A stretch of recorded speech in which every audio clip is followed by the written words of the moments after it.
Hey, what's up, guys? Welcome back to Guys That Magic. This is Hunter, This is Dave.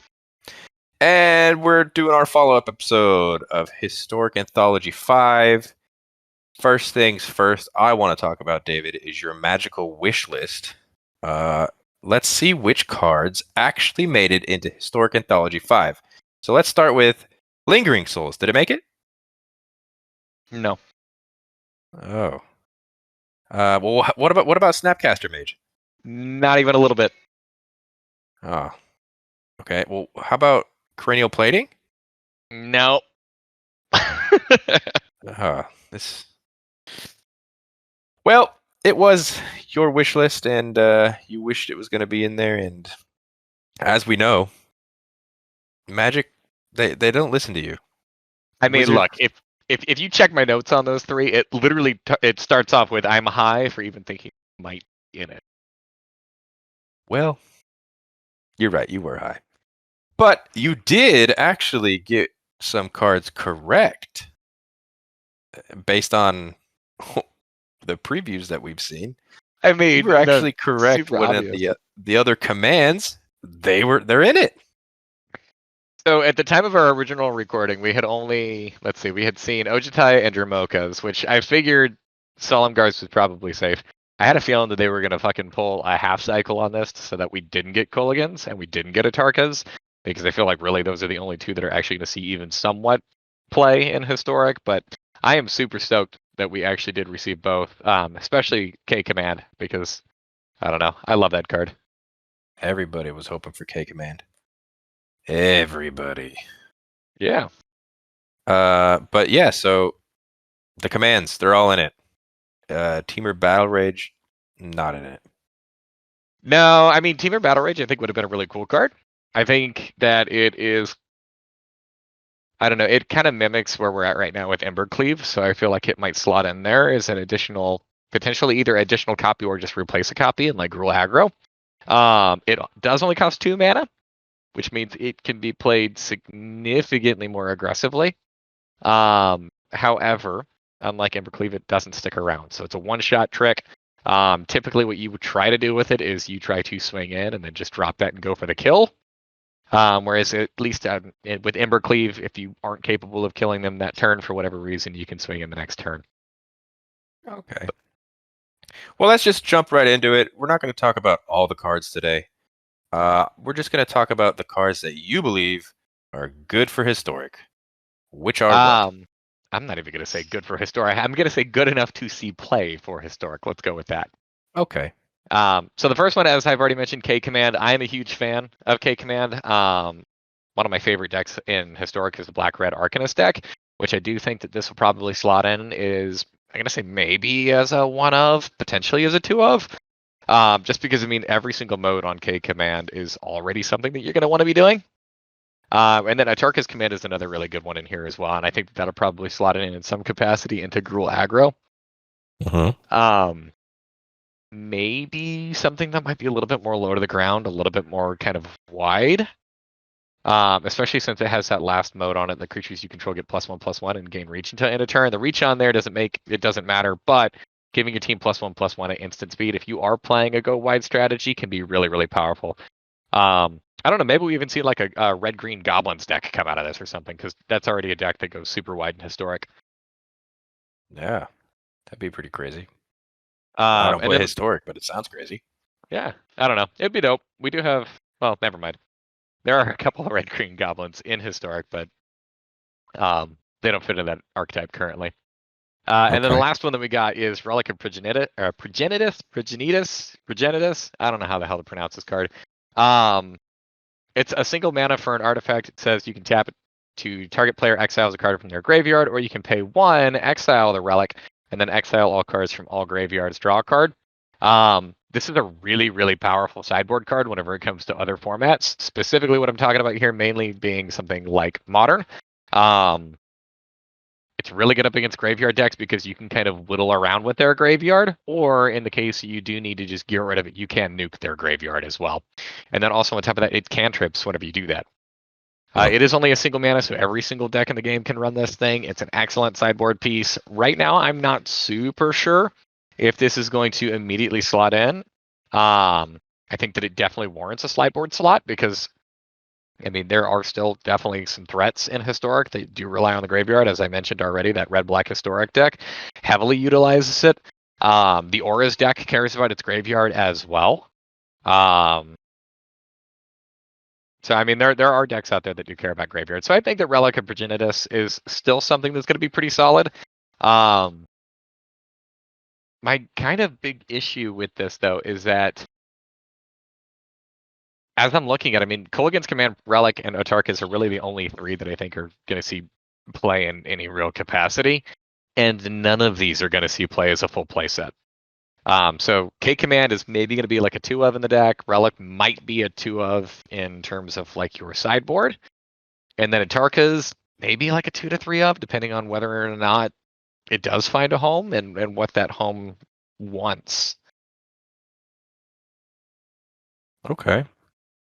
There were a couple of other cards. So there were 2 cards in specific that I do also want to mention on this where I'm not super sure whether or not these things are going to find a home. So we did get the rest of the Praetor cycle. So the Praetors are the like big baddies from Phyrexia. And the big one here that I want to talk about is Elesh Norn. A So lot of people were excited about Elesh Norn. she is a super powerful card. She is incredibly impactful. She also costs 7 mana. So you're not casting her. I mean, really, that's never been the game plan in any kind of deck that's going to be playing around with her. What you're really trying to do is you're trying to reanimate this card. So just to give Maybe a an little bit of context. ultimatum? I don't think so.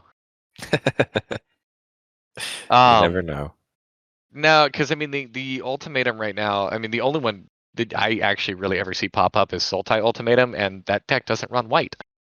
True. Which means you'll never have like a backup plan with this. You can never actually hardcast this in case shit hits the fan. So if something happens to Sultai, or to the Sultai Ultimatum, for example, that counterspell that just got printed in Strixhaven that exiles shit from your hand and then from the library too. So if that gets hit, this is just a dead card. It's a dead draw. I don't know. They do run that enchantment that does allow their land to tap for, I think it's an additional mana of any color, just to kind of give it a little bit of fixing. But I mean, double white on this is still going to be incredibly hard. But for 7 mana, you do get a 4/7. She has vigilance. She says other creatures you control get +2/+2, and creatures your opponents control get -2/-2. What this really kind of just says is that your opponents just are locked out with creatures for the rest of the game, so long as she's in play, because either they're so small they're not relevant, or they just die, or I don't know, they just die or they don't do anything because their toughness drops below 0. Plus, she herself is just really, really big. I don't know. We have Unburial Rights in Historic, but I mean, the fastest you can make this happen would be turn 4. And I could see it potentially in a Mardu shell, utilizing things like Faithless Looting and Thrill of Possibility to try and dig through your deck and throw this into your graveyard. But even still, I mean, I don't think that the recursion is strong enough for her to see play. And I think that if she doesn't see play, none of the Praetors will. I think she's by far the best. Yeah, like I said, a lot of people, and especially the Magic subreddit, very excited for her. So, and then the other card that I did want to talk about was Into the North. It's 1 and a green for a sorcery. It says search your library for a snowland. Put it onto the battlefield tapped, then shuffle. So fun little fact about this. Number 1, it does not say basic snowland. So there are a couple of different cards you can grab with this. It could be somewhat annoying. There is like the creature land that you can go and you can grab with this. But I mean, honestly, just kind of any ramp right now, I'm a little hesitant on, just because there's really not a whole lot of interaction in terms of how you can meddle around with your opponent's lands. Historic doesn't have a Blood Moon or really any kind of equivalent with that. I mean, we got Stone Rain, but that's not a very good card. So I don't know. I'm a little hesitant because I feel like there are already a lot of really good ramp cards out there. And the more of these kinds of cards that we see in the format, I think the more we need to start seeing cards that do punish ramp decks, and those just kind of don't exist right now. yeah, it's very true. I don't know. even in standard. Yeah, I mean that's part of the reason why I don't play standard right now is I don't know those big mana ramp decks. I mean those are honestly my least favorite to play up against, just because I feel like you count to 4 and you've either killed them or they've got enough lands where they're just going to be locking you down and I don't know taking a stupid amount of turns in a row or just dropping fatties that you just can't deal with and it just escalates from there. And I mean that's kind of what we see with the Sultai Emergence deck or Sultai Ultimatum deck. Yep. Well, we'll see if Into the North makes an appearance in some kind of deck.